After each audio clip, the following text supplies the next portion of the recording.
के भारतीय जनता पार्टी के शासनकाल में लोकतंत्र की धज्जियां उड़ रही हैं। तो ये देखिए, जिस तरीके से भारतीय जनता पार्टी गलत परंपराएं डाल रही है, इसकी वजह से लोकतंत्र को बहुत खतरा है। फिर तो चुनाव निष्पक्ष होंगे ही नहीं। और देखिए, जैसे भारतीय जनता पार्टी के लोगों ने शासन प्रशासन के द्वारा, पुलिस के द्वारा आधार कार्ड पहले ही छीन लिए गए हैं। फिर उसके बाद बूथों पर कब्जा किया है, कब्जा करके वोट डलवाए हैं। फिर भी समाजवादी पार्टी और इंडिया गठबंधन ने मुकाबला किया है और कई सीटें हम उसके बावजूद भी जीतेंगे। अब टक्कर तो हर जगह है, लेकिन हम लोग समाजवादी पार्टी के लोग 5-6 सीटों पर जरूर जीतेंगे। इसके बाद क्या लग रहा है, जिस तरह से कल वोट डालने से रोका गया, एक जो अधिकार होता है हर व्यक्ति का, उसमें देखिए, जनता का जो अधिकार छिड़ा गया है, मैंने कहा ये परंपराएं लोकतंत्र के लिए ठीक नहीं है। बेईमानी से अच्छा, इससे कोई भारतीय जनता पार्टी की सरकार अगर मान ले हार भी जाती, जैसा माहौल है उत्तर प्रदेश में भारतीय जनता पार्टी के खिलाफ, तो सरकार तो उनकी गिर नहीं जाती। बहुमत था।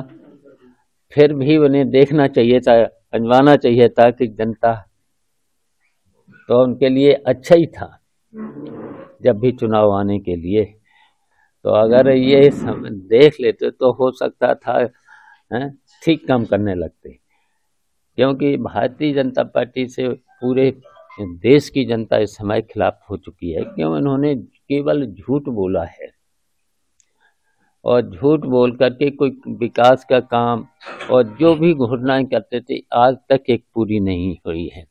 आप देख रहे हो कि इन्हें 8 साल उत्तर प्रदेश की सरकार को हो गया है, सड़कों के गड्ढे नहीं भरे गए। और हम लोगों के समय की सड़कें थी, आज भी उस पर गड्ढे नहीं है। देख ले नैनीताल रोड, ये हमारे समय में बनी थी, मैं नहीं बनवाई थी। कल की जो परिस्थितियां आप बता रहे हैं, क्या तो फिर उसके बाद क्या सपा लूज कर रही है 9 सीटों पर? देखिए, मैंने कहा है समाजवादी पार्टी इन परिस्थितियों में, जो देखिए वोट की लूट हुई है शासन प्रशासन ने किया है, उसके बावजूद भी 5-6 सीटें जरूर जीतेगी।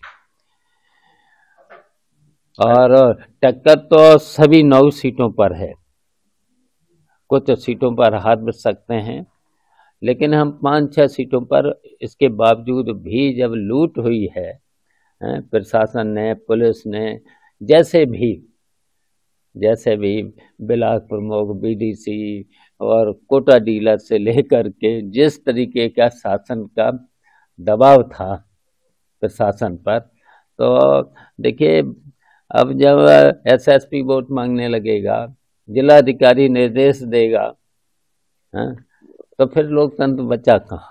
क्या ऐसे फिर तब तानाशाही है। क्या ऐसे अधिकारियों की लिस्ट भी बनाई जा रही है? हाँ, बिल्कुल सूची बनेगी, ऐसे अधिकारियों की सूची बनेगी। ऐसे बेईमानी उनको नहीं। देखिए, वो लोग संविधान की कसम खाते हैं निष्पक्ष रह के काम करेंगे, तो वो तो देखिए संविधान की अवहेलना है। बाबा साहब ने जो संविधान बना के दिया है लोकतंत्र में, लोकतंत्र की मजबूती के लिए निष्पक्ष, तो अगर निष्पक्ष नहीं रहते हैं अधिकारी लोग, तो उनके खिलाफ फिर तो आयोग को भी कार्रवाई करना चाहिए। आयोग नहीं करता है तो फिर देखिए, फिर न्यायपालिका है, न्यायपालिका भी अगर न्याय नहीं दे पाती है, फिर तो जनता ही न्याय देगी। इसमें आने जब समय आता है तो जनता फिर फैसला कर देगी। तो क्या जब आपकी कभी सरकार आपकी देखिए फैसला तो अभी 2027 में ही हो जाएगा। 2027 में फैसला हो जाएगा। समाजवादी पार्टी उत्तर प्रदेश से भारतीय जनता पार्टी को हरा के भेजेगी। नहीं, क्या ऐसे अधिकारियों को जो भाजपा का कहना है कि वो अयोध्या का बदला जो है करल सीट से लेंगे। भाजपा का कहना है कि अच्छा, आ जाएगा। अब देर नहीं, अब तो 23 तारीख को रिजल्ट आ जाएगा। अब का, अब तो एक दिन बीच में है। सपा काफी आगे निकल रही होती है, जैसे इंडिया गठबंधन की बात कर लें या सब 2017 की बात कर लें, हर चुनाव में लगता है कि सपा अब आ रही है, लेकिन लास्ट मोमेंट पे ऐसा क्या हो जाता है आपकी पार्टी में जो आप हमेशा लूज कर जाते हैं? देखिए, ऐसा तो कहीं नहीं होता है, जो आपने सवाल किया है ऐसा नहीं होता है। हम लोगों ने देखिए घोसी का चुनाव जीता था, हमने मैनपुरी का जीता था चुनाव,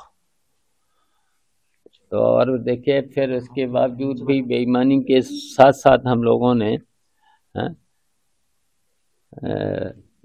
2022 का चुनाव तब भी जीता था। तो ऐसा तो नहीं है, लेकिन अब की बार इन्होंने देखिए झूठ बोल बोल करके जनता को गुमराह किया था। अब इनकी पोल खुल चुकी है, महंगाई, बेरोजगारी, भ्रष्टाचार रोक नहीं पा रहे खुलेआम।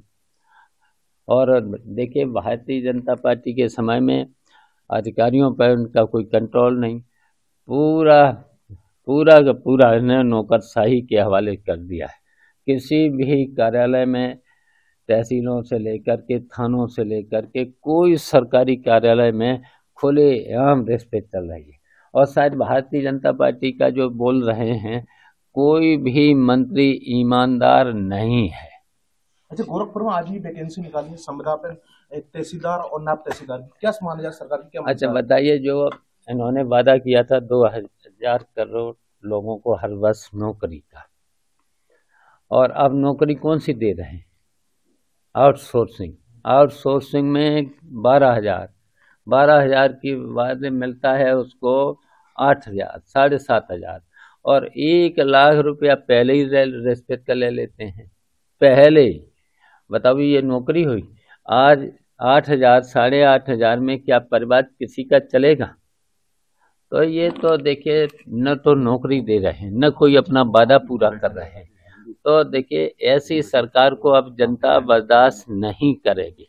करेल में एक जो हत्या हुई उसको लेकर बीजेपी सरकार लगातार निशाना साध रही है कि उसने बीजेपी को वोट देने को मना कर दिया, उसके बाद सपा ने उसकी हत्या। अच्छा, उसका पता लगा लीजिए, आप भी पता लगा लीजिए, हैं ये सब काम देखो, आप सब पता चल गया होगा। वो भी शायद दोनों पत्रकार थे जिस पे आरोप है, लड़की भी थी। तो अब वो जो चल रहा है प्रेम संबंध, इनमें जब आता है कुछ, तब ऐसे मेरी समझ में मुझे तो सूचना ये है। क्या सरकार की मंशा यही थी चुनाव को माहौल खराब करने के लिए इस तरह की चीजें लेकर आए? अब कहीं न कहीं अब सब सामने आ जाएगा, अभी क्या बता दूंगा, हम तो यहाँ पर हूँ। सपा का आरोप है कि समाजवादी पार्टी के वोटरों को पोलिंग बूथ तक पहुंचने नहीं दिया। बीजेपी का आरोप है। कैसे आप 4 से 5 सीट पालेंगे जब आपका वोटर ही वहां नहीं पहुंच पाया पोलिंग बूथ पे? तो मुकाबला किया है, जनता ही मुकाबला करती है, और किया है मुकाबला, और फिर आगे और मुकाबला होगा भारतीय जनता पार्टी से। सर 27 के चुनाव की क्या तैयारी है पूरी? अब तैयारियां हो जाएंगी, अब सवाल बहुत हो चुके हैं ना।